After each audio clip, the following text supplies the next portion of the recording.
جو جنت ہے گویا تم اس جنت کے وارث بنا دیے گئے ہو اس لیے کہ تم دنیا میں اچھے اعمال کرنے والوں میں سے تھے۔ اب آج کی آیات میں اللہ نے اس کا ذکر یوں فرمایا ہے کہ اہل جنت جب جنت میں چلے جائیں گے، داخل ہو جائیں گے، رہنا شروع کر دیں گے اور اللہ پاک سب کو اپنے اپنے درجات کے مطابق جنت اور اس کے محلات اور اس کی نعمتیں عطا فرمائے گا۔ اہل جہنم میں چلے جائیں گے۔ وقت کے ساتھ ساتھ اللہ پاک کچھ درمیان میں جو پردے حائل ہوں گے وہ پردے اللہ ہٹائے گا۔ اہل جنت اہل جہنم کو دیکھیں گے اور اہل جہنم اہل جنت کو دیکھیں گے۔ اہل جنت کو اس لیے اہل جہنم کو دکھایا جائے گا تاکہ یہ اپنے کیے پر مطمئن رہیں کہ ہم نے جو کیا دنیا میں ٹھیک کیا تھا اور اس کا صلہ اور اجر اللہ نے ہمیں اس انداز میں دیا ہے۔ اگر ہم دنیا میں اپنے نفس کے غلام بنے رہتے اور اللہ کی سچی باتوں پر یقین نہ کرتے تو یقیناً آج ہم ان اہل جہنم میں سے ہوتے۔ اہل جہنم کو اللہ اس لیے اہل جنت کو دکھلائے گا، نظارہ کریں گے کہ ایک آدمی اگر مصیبت اور پریشانی اور دکھ میں ہو تو جب وہ خوشحال آدمی کو دیکھتا ہے تو اس کی تکلیف میں مزید اضافہ ہوتا ہے اور یہ بہت افسردہ اور بہت پریشان اور بہت غمگین ہوں گے۔ ان کی آرزوئیں اور تمنائیں مزید بڑھنے لگیں گی اور یہ افسوس کرنے لگیں گے کاش ہم بھی دنیا میں اللہ کی سچی باتوں پر یقین کر لیتے، آج ہم ان اہل جنت میں سے ہوتے۔ تو اللہ نے اس کا ذکر یوں فرمایا ہے وَنَادَى أَصْحَابُ الْجَنَّةِ، اور پکاریں گے جنت والے اصحاب النار، دوزخ والوں کو، آگ والوں کو۔ قرآن کریم نے نا اس طرح کے مختلف انداز جو ہیں وہ ذکر فرمائے ہیں۔ سورہ صافات میں بھی ہے اور کئی جگہوں پہ اللہ نے آخرت کے مناظر کو بیان فرمایا۔ سورہ المدثر میں بھی ہے فی جنات یتساءلون عن المجرمین ما سلککم فی سقر۔ اہل جنت جنت میں چلے گئے، جہنم تو یہ اہل جنت جو ہے ان سے سوال کریں گے، پوچھیں گے بھئی آپ تو بڑے معذب آدمی تھے، دنیا میں تو آپ کی بڑی عزت، بڑی شہرت، بڑا مقام، بڑا مرتبہ تھا، تو آج ہم آپ کو جہنم میں دیکھ رہے ہیں۔ یہ سوال جو آپ کو ہوں گے، تم سے پوچھیں گے ما سلککم فی سقر، بھائی تم نے دنیا میں کون سے ایسے کام کیے کہ ان کاموں کی بدولت آج تم اس سقر میں ہو، اس جہنم میں ہو، اس نشے میں ہو۔ تو اہل جہنم کہیں گے قالوا لم نکو من المصلین، پہلا جواب کہ ہم نماز نہیں پڑھا کرتے تھے، وَلَمْ نَكُ نُطْعِمُ الْمِسْكِينَ، ہم مسکین محتاج لوگوں کو کھانا نہیں کھلاتے تھے، وَكُنَّا نُكَذِّبُ بِيَوْمِ الدِّينِ، اور ہم اس دن کو جھٹلاتے تھے، حَتَّى أَتَانَا الْيَقِينَ، یہاں تک کہ موت آ گئی، یقینی دن آ گیا۔ وَكُنَّا نَخُوضُ مَعَ الْخَائِضِينَ، تو ہم دھوکے میں تھے، ہم فراڈ میں پڑے ہوئے تھے اور آج کے دن سے گویا ہم بالکل غافل تھے، یہاں تک کہ یہ یقینی دن آ گیا اور اس یقینی دن نے ہمیں یہاں تک پہنچا دیا۔ تو یہ مناظر جو ہے اللہ نے قرآن میں سورۃ المطففین میں بھی اللہ نے ذکر فرمایا ہے کہ یہ جو کافر ہے نا، یہ ایمان والوں پر دنیا میں ہنستے ہیں، تو پھر وقت آئے گا کہ اللہ تعالیٰ ایمان والوں سے فرمائے تو ایمان والے ان پہ ہنسیں گے، من الكفار يضحكون على الارائك ينظرون تعرف في وجوههم نظرة النعيم يسقون من رحيق مختوم ختامه مسك. اور مزیدار لطف، جیسے کہتے ہیں نا کسی کو لطف لے لے کے، اللہ نے اس انداز سے وہ اہل جنت کا ذکر فرمایا کہ دنیا میں تو یہ کافر ایمان والوں کے ساتھ یوں پیش آتے ہیں، کافر نہیں بلکہ مسلمان بھی ایماندار والے لوگوں کے ساتھ عجیب رویہ. اور آج بھی ہمارے معاشرے میں ہے، آپ اپنے بچے کو قرآن حفظ کروائیں، عالم بنائیں، مفتی بنائیں، دین کے لیے وقف کریں، تو دیکھیں پھر کیا خاندان والوں کا آپ پر ریئیکشن ہوتا ہے، کیا اس کا رد عمل ہوتا ہے. لوگوں کی باتیں آپ کو سننی پڑیں گی، برداشت کرنی پڑیں گی. آپ نے اپنے بیٹے کو کس لائن پہ لگا دیا ہے، کیا کھائے گا، کہاں سے کمائے گا، ذریعہ معاش کیا ہوگا. پھر لوگ ہنستے ہیں کہ بیچارے اس کی جوتی دیکھو، اس کے کپڑے دیکھو، اس کو فلان دیکھو. یہ تو دنیا تو جیسی تیسی انسان کی گزر جاتی ہے. پھر کل یہ ان پہ ہنسے گا، اچھا تم وہی ہو فلاں صاحب اور فلاں نام اور فلاں دولت اور فلاں کوٹھی اور فلاں بنگلے. تو اب یہ اہل ایمان ان پہ ہنسیں گے. تو عذاب اللہ نے یوں بیان فرمایا علی الارائک ینظرون، مساریوں پہ، تختوں پہ اللہ انہیں بٹھائے گا اور اس انداز سے وہ انہیں دیکھ رہے ہوں گے. تعرف فی وجوہہم نظرۃ النعیم، ان کے چہروں پہ اللہ کی نعمتوں کی تر و تازگی، حشاش بشاش خوش مسکراہٹیں. اور دوسری طرف کیا صورتحال ہوگی؟ یسقون من رحیق مختوم، ایسی شراب اللہ انہیں پلائے گا جس کا نام اللہ نے مختوم رکھا ہے. ختامہ مسک، اس پر مسک مشک کی مہر ہوگی. تو یہ سارے منظر اللہ نے قرآن میں بیان فرمائے ہیں.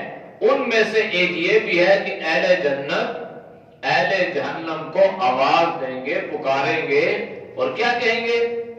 ان قد وجدنا ما وعدنا ربنا حقا، کہ ہمارے رب نے ہم سے جو وعدہ کیا تھا نا وہ وعدہ تو اللہ نے سچ کر دکھایا ہے. اللہ نے کیا وعدہ کیا تھا؟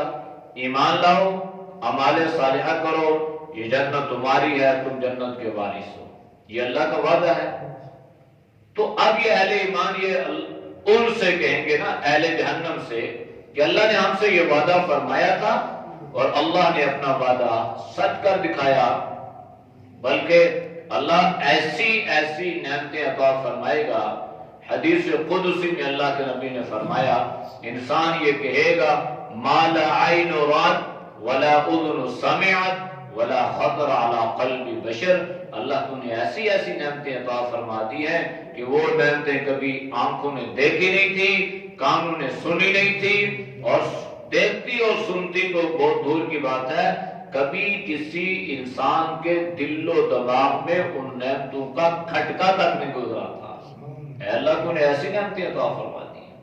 اب یہ ساری نعمتیں سچ اور حق.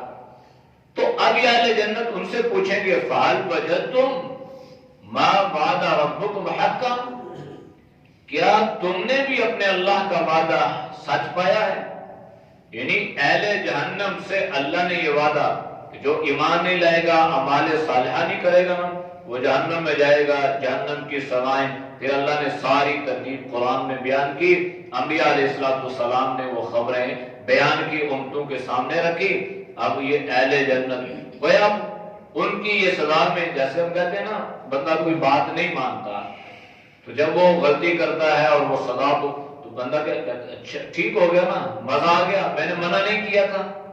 اب وہ کہتے ہیں جلتی پہ تیل، تو یہ جلتی پہ تیل والی بات ہو گئی ہے. اب یہ اہل جنت ان سے کہیں گے اچھا ہم سے تو ہمارے رب نے جو وعدہ کیا تھا نا وہ تو پورا ہو گیا، اور تم سے تمہارے رب نے جو وعدہ کیا تھا فَهَلْ وَجَدْتُمْ، کیا تم نے اس وعدے کو سچا پا لیا؟ جھوٹ تو بول نہیں سکیں گے اور انکار تو کر نہیں سکیں گے، اس لیے تو وہ پہلے مصیبت میں گرفتار ہیں، تو لہذا فوراً جواب دیں گے قالوا نعم، کہیں گے بالکل ایسا ہی ہے، ہم نے وہ وعدہ سچ پا لیا جو اللہ نے فرمایا تھا. جو انبیاء علیہ السلام نے خبر دی تھی، ہم دنیا میں آنکھیں بند کر کے کاموں میں رو ٹھونس کے گزرتے رہے اور کہتے رہے مریں گے تو دیکھی جائے گی۔ آج ہم نے دیکھ تو لیا ہے لیکن اس کا کوئی ازالہ نہیں ہے، لہذا فَأَذَّنَ مُؤَذِّنٌ بَيْنَهُمْ، اب ان کے درمیان یہ جنت ہے، یہ درمیان میں کوئی جگہ ہے، وہاں سے پکارنے والا پکارے گا، فَأَذَّنَ مُؤَذِّنٌ، پس پکارنے والا پکارے گا، بینہم، ان کے درمیان، کیا کہے گا؟ اللعنۃ اللہ علی الظالمین، کہ ظلم کرنے والوں پر اللہ کی لعنت۔ اب یہ ان کی سزا اور بڑھ گئی۔ پہلے تو اہل جنت کی خوشحالی دکھائی، تمنا حسرتیں اور بڑھنے لگی، اور اب یہ پکارنے والے ملائکہ فرشتے گویا ان اہل جہنم پر یہ لعنت کرتے ہیں کہ تم نے دنیا میں اپنی جانوں پر ظلم و زیادتی، کیا تمہیں اس بات کی خبر نہیں تھی کہ تمہارے اندر اتنی طاقت، اتنی استطاعت، اتنی جان نہیں ہے کہ تم اللہ کے عذاب کو سہ سکو، تم اس بوجھ کو برداشت کر سکو؟ تم پہلوان بنے رہے اور تم اللہ کی ان ساری باتوں کو نظر انداز کرتے رہے اور کہتے رہے ٹھیک ہے جی ہم کر لیں گے، کرو، تم نے اپنی جانوں پہ ظلم کیا ہے، لہذا جو اپنی جانوں پہ ظلم کرتا ہے، کسی پہ ظلم کرتا ہے، وہ لعنت ہی کا مستحق ہوتا ہے، تو تمہارے اوپر لعنت ہے۔ کیوں؟ اس لیے کہ تم وہ لوگ ہو۔ اب ان کو جو لعنت پڑ رہی ہے نا، سزائیں، اب اللہ نے اس کا ایک نقشہ بھی کہ کیوں تمہیں سزا دی جا رہی ہے، تم کیوں اس مصیبت میں گرفتار کیے گئے ہو، تو ان سے کہا جائے گا الذین، تم وہ لوگ ہو تصدون عن سبیل اللہ، کہ تم لوگوں کو اللہ کے راستے سے روکتے تھے۔ اللہ کے راستے سے روکنے سے دو مرادیں ہیں، ایک تو یہ ہے کہ وہ ایمان سے روکتے تھے، جیسے مشرکین مکہ کہ کوئی ایمان لاتا اس کے راستے روکتے، اس سے پہلے روکنے کی کوشش کرتے، اس کے لیے اپنے تمام تر اسباب اور وسائل کو بروئے کار لاتے۔ اس دور کے مطابق جو ان کو میسر ہوتا تھا نا، وہ ساری کی ساری چیزیں ایمان لانے والوں کے راستے میں جو ہے وہ رکاوٹیں کھڑی کی جاتی تھی۔ مطلب کوئی اس میں دو رائے نہیں ہے، ہر طریقہ، ہر ذریعہ، ہر طاقت، ہر سبب کو اختیار کیا جاتا کہ لوگوں کو ایمان سے، اسلام سے روکا جائے۔ اور اب اس موجودہ دور میں بھی کفر، طاغوت اور شیطانی طاقتیں پوری طاقت سے اپنے تمام تر وسائل جو ہے نا وہ اس بات پہ خرچ کر رہے ہیں کہ ایمان والے، اسلام کی طاقت کو روکا جائے، اور یہ جو اسلام بڑھتا جا رہا ہے نا اس کو روکا جائے۔ اب اس کے لیے پہلی بات تو یہ ہے کہ ایمان والوں کے اندر سے ایمان کم کرنا، یا ایمان کو کمزور کرنا، یا ایمان کو نکالنے کے مختلف ہیلے حربے استعمال کیے جا رہے ہیں، پہلے نہیں تھے۔ یہ 1800 کا جو عرصہ ہے نا، 1800 کے بعد یہ 1900 اور پاکستان، اس عرصے میں جتنی خرافات پیدا ہوئی ہیں، تاریخ میں اس کی مثالیں نہیں ملتی۔ دین کے راستے میں رکاوٹیں ڈالنے والے بڑے بڑے لوگ آئے، لیکن اس عرصے میں جو روڑے اور رکاوٹیں اور جو مختلف ہیلے حربے استعمال کیے گئے نا، اس کا انسان اس سے پہلے کی تاریخ میں تصور بھی نہیں کر سکتا۔ اور بالخصوص 1850 سے لے کر جو ہے یہ 1900 اور پھر 1920، یہ جو عرصہ تاریخ جو پڑھتے ہیں انسان، اس میں اللہ تعالیٰ جزائے خیر دے شاہ ولی اللہ محدث دہلوی رحمۃ اللہ علیہ کے خاندان کو، اس خاندان کی بر صغیر پاک و ہند کے مسلمانوں پر جتنے احسانات اور جتنی قربانی آپ سوچ بھی نہیں سکتے۔ اگر میں یہ کہوں بے جانا ہوگا، اگر شاہ ولی اللہ محدث دہلوی رحمۃ اللہ علیہ یہ مقابلہ نہ کرتے اور یہ سٹیپ نہ اٹھاتے تو پتہ نہیں آج ہم سکھ ہوتے یا ہندو ہوتے یا پتہ نہیں کیا سے کیا ہوتے۔ اس دور میں بھی ایک ہمارے بزرگ ابھی ایک زندہ ہے، مولانا یونس پالن پوری، انہوں نے کتاب بھی لکھی ہے بکھرے موتی۔ اس بکر موتی میں انہوں نے ہندوستان کے کچھ حالات اور واقعات کا ذکر کیا ہے. اس میں انہوں نے اس بات کو لکھا ہے کہ ہم مسلمان دین سے اتنے دور ہو چکے تھے کہ ہم اپنے بچوں کے نام بھی یا سکھوں کے نام پہ رکھتے یا ہندو کے نام پہ رکھتے تھے. اتنے تو ان کو اللہ جزائے خیر دے کہ انہوں نے محنت کی، شرک اور بدعات اور رسومات اور خرافات کی جڑیں کاٹتے کاٹتے یہ دین ہم تک پہنچا ہے. لیکن پھر بھی کچھ آج بھی ہمارے ہاں کچھ رسومات نظر آتی ہیں اور بڑی عجیب عجیب رسمیں نظر آتی ہیں. بعض رسمیں ایسی ہیں نا کہ وہ رسم ہے وہ بدعت نہیں ہے، وہ رسم ہے. جیسے عام طور پہ آپ برتھ ڈے کر لیتے ہیں تو ٹھیک ہے، رسم ہے، کوئی نہیں. لیکن اگر آپ اس کو دین سمجھ کے کریں گے تو یہ بدعت بن جائے گی. اب رسم ایک الگ چیز ہے اور بدعت ایک الگ چیز ہے. ہمارے یہاں جب یہ رسومات داخل ہوئی نا تو اس وقت جب یہ داخل ہوئی یا یہ شروع کی گئی تو اس وقت ان کا نظریہ کچھ اور تھا. جیسے برے صغیر میں نا بعض لوگوں نے سوچا کہ بھئی یہ ادھر ہندو کے جنازے بھی ہیں، سکھ بھی ہیں، پتہ نہیں چلتا، بستی ایسی ہوتی ہیں، تو جب جنازہ اٹھاؤ ساتھ ساتھ کلمہ اونچی آواز سے پڑھتے رہو تاکہ پتہ چلے مسلمان کا جنازہ جا رہا ہے. اچھا جی یہ شروع ہوا، پھر اس میں مزید جو ہے وہ پیوان لگتے چلے گئے، پھر یہ کلمہ جو ہے یہ مرثیوں میں تبدیل ہو گیا کلمہ. تو اب بھی ہمارے ہاں اس کا یہ رواج ہے. حالانکہ واضح حدیث اللہ کے نبی نے ارشاد فرمایا ہے کہ آپ نے ارشاد فرمایا کہ جنازے کے پیچھے خاموشی سے چلو. ترمذی شریف کی روایت ہے. تو میں تو حیران ہوتا ہوں کہ اتنے بڑے بڑے لوگوں کو حدیث سمجھ میں نہیں آتی. واضح حدیث کے الفاظ ہیں، جنازے کے پیچھے خاموش، یعنی جنازے کے پیچھے آپ کلمہ اونچی آواز سے پڑھنے کی آپ کو اجازت نہیں ہے. خاموشی سے چلیں، دل میں آپ اس کے لیے استغفار کرتے رہیں. یہ اللہ کے نبی نے واضح فرمان ہے.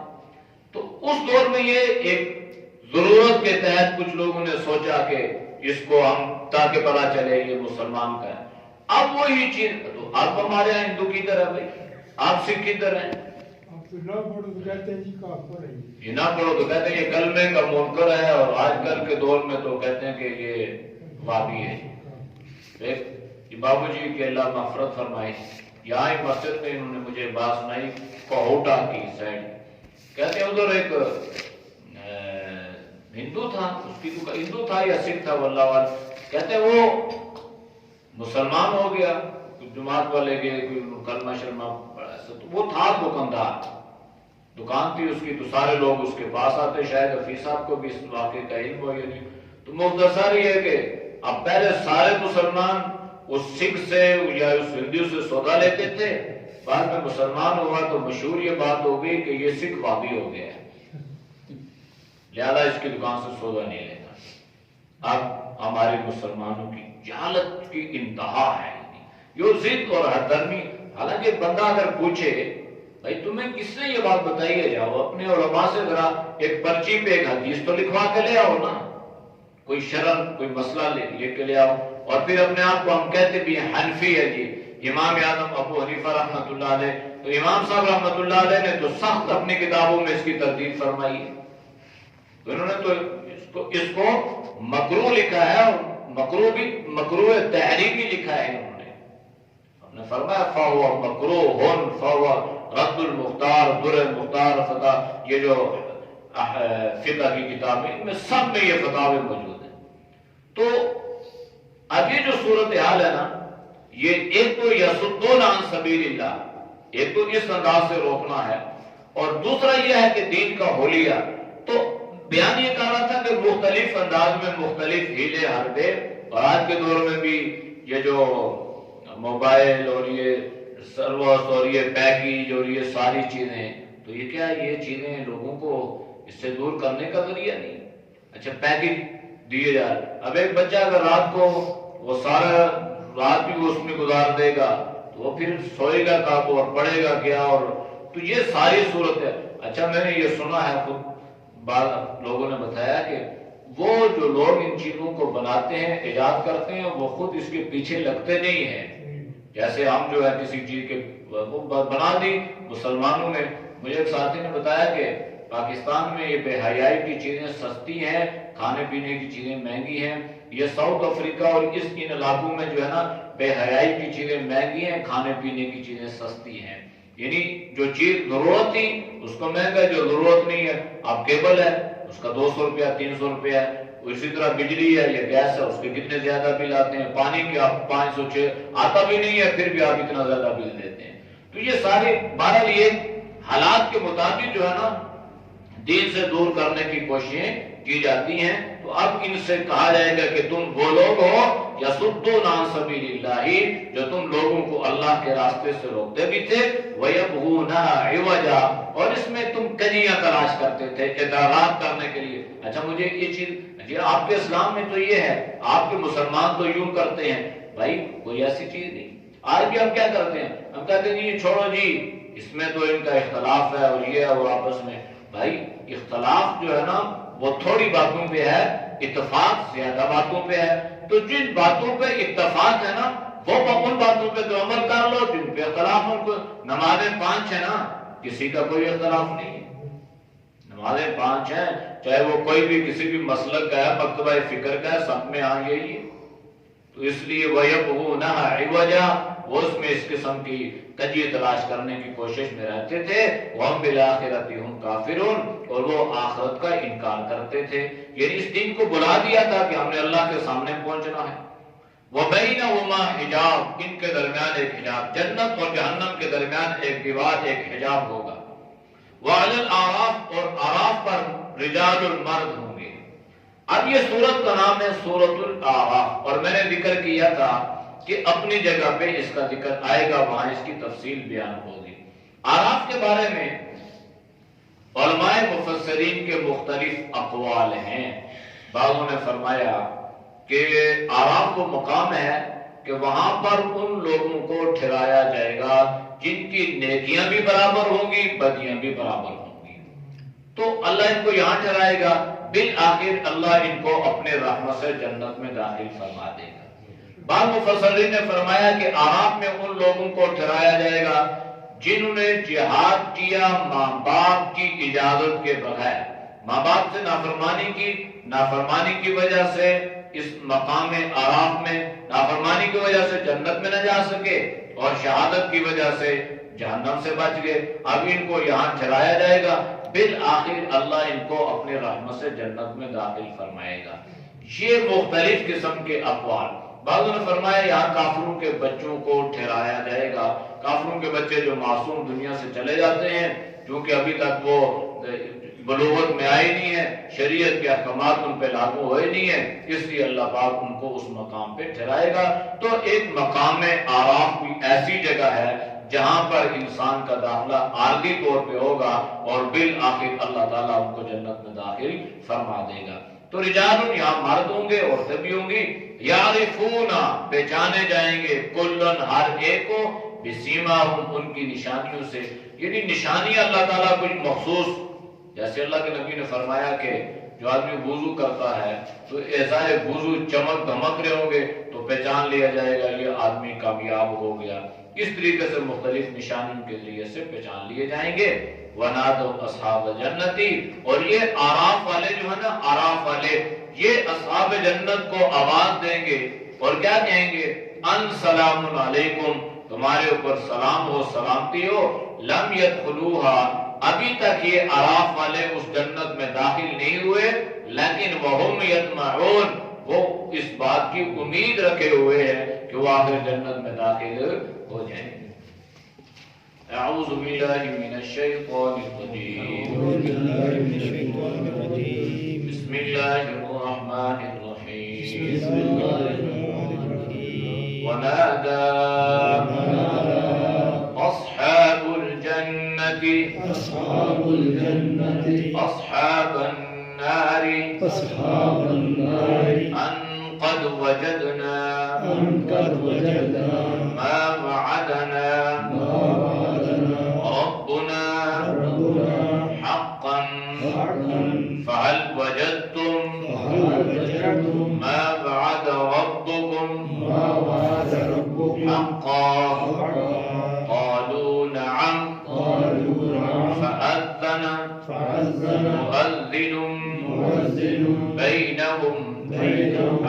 لعنة الله على الظالمين الذين